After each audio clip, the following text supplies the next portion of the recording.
Vamos então dar sequência à leitura do livro Devassando o Invisível. São estudos e fenômenos e fatos transcendentes observados pela mediunidade e sob orientação dos espíritos guias da médium Ivone do Amaral Pereira. Capítulo 7. Amigo beletrista, quinta parte. Não mais tornamos a ver essa individualidade espiritual, ou sequer tivemos notícias dela. Não indagamos jamais do seu paradeiro os instrutores espirituais que nos assistiam. Mas não esquecíamos, orávamos em sua intenção durante nossos trabalhos e a convidávamos a acompanhar-nos nos estudos diários das obras espíritas que sistematicamente fazemos até hoje. Não mais pressentimos sua presença, nem qualquer intuição informativa a seu respeito.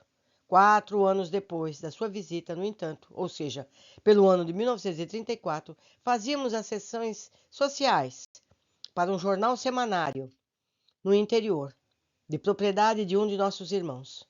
No momento de empunhar a caneta para traçar as primeiras linhas daquele noticiário, alguém no invisível, que não conseguíamos identificar, arrebata-nos o braço, atira a caneta para o lado, toma o lápis e traça velozmente uma pequena novela intitulada Deodato, posteriormente publicada em folhetins por um conhecido jornal espírita do Rio de Janeiro.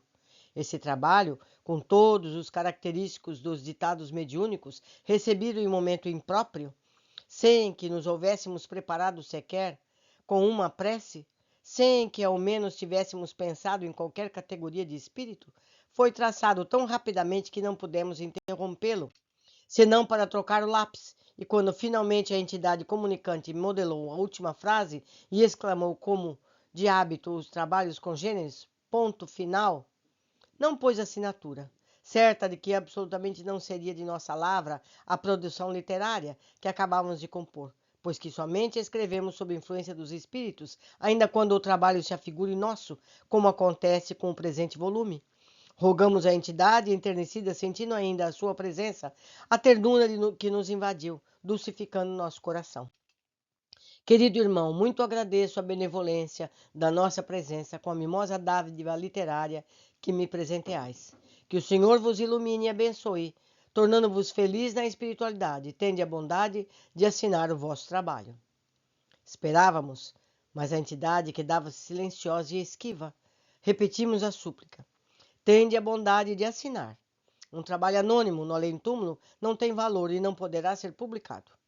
Então o visitante falou docemente, e confessamos que, de certo, um embotamento singular nos obscurecia as intuições até o momento presente em que escrevemos essas páginas, impedindo-nos de reconhecer o espírito que então nos visitava, pois que realmente, apenas neste momento, fomos informadas, quanto é também o leitor, de que o autor espiritual da novela Deodato, escrita em 1934, fora o amigo beletrista. Respondeu-nos ele, porém, naquela época, sem que o identificássemos. Assina tu mesma, presenteio-te com ela e não desejo aparecer. Ora, chegando a esta altura do presente capítulo, que nos está surpreendendo mais do que o próprio leitor, eis que o venerável espírito Dr. Bezerra de Menezes, um dos patronos espirituais do Centro de Espírita de Lavras, pela época em que lá militávamos, e onde pela primeira vez falamos ao amigo beletrista, irradia até nós os seus pensamentos, avisando-nos de que dirá algo a respeito. Atendemo-lo comovida, oramos, esperamos, cedendo-lhes o lápis. Vejamos o que dirá o amado espírito, que do além, como outrora sobre a terra, tantas lágrimas soube enxugar nos corações sofredores. Há 27 anos, quando a ti foi exigido o testemunho do desinteresse, que integra a série de provas programadas pela iniciação constante dos métodos da escola de regras orientais, a que teu espírito é subordinado, esse irmão, que cognominas beletrista, sofredor, mas amável, bem-intencionado, mas espiritualmente incompetente, ansioso por algo sublime que o renovasse, norteando-lhe os passos na jornada espiritual, foi indicado para a tentação que lhe seria mister sofreres, como espírito delinquente perante o Evangelho, necessitado de testemunhos renovadores ante as leis eternas, mercê de Deus, cumpriste o dever de aprendiz, desinteressando-te dos haveres e glórias do mundo com a descrição conveniente ao espírito iniciante da verdade. Afinado com teus próprios sentimentos e ideais, beletrista, não só te vem discretamente acompanhado durante esses 27 anos sobre a nossa vigilância, como muito aprendeu contigo mesma, referência feita aos estudos e práticas da doutrina, que nunca negligenciaste, pois que ele aceitou o teu antigo convite para acompanhar-te nesses mistérios. Como médico que foi na terra, muito se dedicou agora, como espírito desencarnado, aos enfermos e aflitos que as tuas possibilidades mediúnicas solicitavam receitas e indicações para tratamento de saúde, e que quer dizer que os tratou e os curou por teu intermédio, sem que te apercebesses de que era ele que o fazia. Ele fez mais, porém, como intelectual que também é, amante e cultor das belas letras, muitas crônicas, artigos e até conferências que escrevias e lias, outrora, em reuniões de estudos espíritas. Escreveu-as ele com teu lápis e a tua mão, servindo-se das tuas faculdades de intuição. Porém, ou alguém, por mim, fiscalizava e presidia tais atividades, pois beletrista é meu pupilo espiritual, a quem muito quero, e que preparo e reeduco para a nova existência carnal. Propositadamente obstávamos intuições e esclarecimentos concernentes ao caso. É bom que o médium ignore muitos acontecimentos em que toma parte como agente transmissor da espiritualidade, a fim de que a vanglória e a pretensão, sempre fáceis de se infiltrarem no caráter humano, não lhe anulem as possibilidades prematuramente. Antes que ele próprio servir os ensejos que recebe e que lhe são de justiça para as tentativas de progresso. Não ignoravas tratar-se de ditados mediúnicos intuitivos, os trabalhos literários que obtinhas, sem assinatura. Mas 8 que te cercavam, amigos, familiares, companheiros da ideal, julgavam tratar-se de produções da tua própria mente. Seria ainda, de algum modo, um testemunho grave, onde seriam provados os teus pendores para a simplicidade ou a vaidade, como também seria um aprendizado indispensável ao pobre sofredor, que iniciava a própria reeducação da luz do Consolador e precisava progredir. Graças à bondade do Mestre que nos socorreu, vencemos todos. Beletrista terminou o curso, reencarnará quando desejar, para novos testemunhos que implicarão na renovação para o domínio do espírito.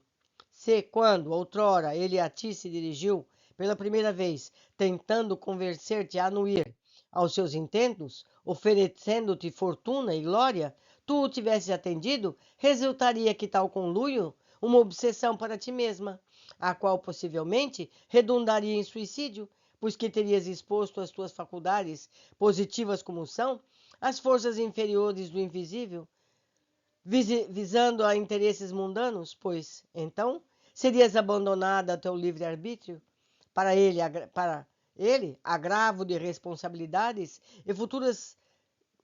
e situações futuras precaríssimas, pois que beletrista, pela época, ainda não se encontrava em condições de desempenhar um ministério espiritual de tal gravidade.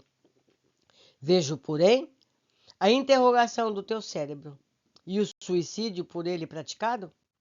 Não, não houve exatamente um suicídio, na expressão costumeira do termo, visto que pela época do seu decesso físico, ele se encontrava totalmente preso a graves distúrbios nervosos, além de obsediado pela entidade suicida de Maria Elisa, a qual, reconhecendo-se viva no além-túmulo, negava-se a abandoná-lo, afeita ao elo sentimental que os unia.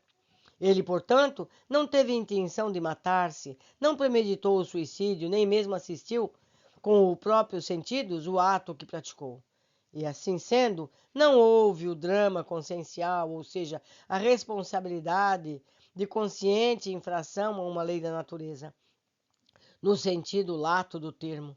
Caberá, portanto, ao obsessor a maior dose de responsabilidade no lamentável fato.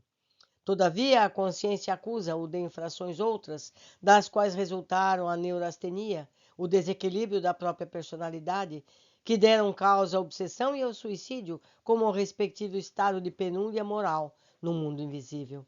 E quando uma rede de tais complexos aguilhoa a consciência de um espírito desencarnado, só existirá para ele um recurso: a correção dos distúrbios íntimos dentro de uma reencarnação reparadora. Este noticiário que a ti surpreende será, portanto, quando a sua despedida, pois voltará muito em breve uma nova morada carnal. Agradece-te ele o que, como médium, a seu benefício fizeste, sem o saberes, dentro dos ensinamentos do Consolador. 27 anos de estudo, de meditações e trabalhos, de lágrimas e experiências nas paisagens da pátria espiritual, em conjugação com a terra, reabilitaram-no plenamente para que dele esperemos vitória decisiva no futuro aprendizado terrestre. E eis aí, minha amiga, as grandes tarefas que todos nós, encarnados e desencarnados, o Consolador confia: reeducar as almas frágeis da terra e do invisível, enxugar as lágrimas da aflição, acender nos corações entristecidos pelas amarguras desesperadoras a divina lâmpada da esperança, nortear os passos do caminheiro da vida ainda vacilante, elevar a criatura finalmente para a glória da harmonização consigo mesma e com as leis do seu Criador para o triunfo da vida imortal. Que bom, meus amigos, que bom que Beletrista conseguiu seu equilíbrio e a sua nova encarnação corretiva. Por hoje ficamos por aqui. Aguardo a todos na próxima leitura. Abraços.